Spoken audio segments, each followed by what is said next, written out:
Right, check this out. What we got here is a BMW 4 Series 2016.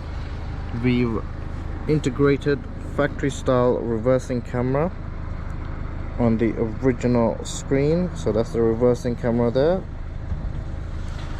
Now that's all done on the original factory screen with our interface system, so everything stays original. And when you put it into reverse, you get the reversing camera come up. You also get moving guidelines. This is vehicle dependent, not every vehicle will have it. And also your sensors get overlaid right at the top right corner there. So you've got front sensors showing and you got the rear sensors showing as well. Still have access to your original sensor display as well.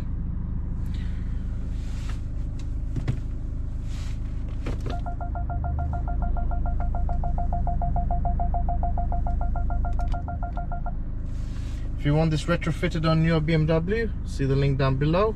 Thanks for watching, guys. Make sure to like this video and also make sure to subscribe to our channel for more future videos with more integration on different vehicles, so you can see what can be done on your vehicle. So thank you for watching. See you in the next video.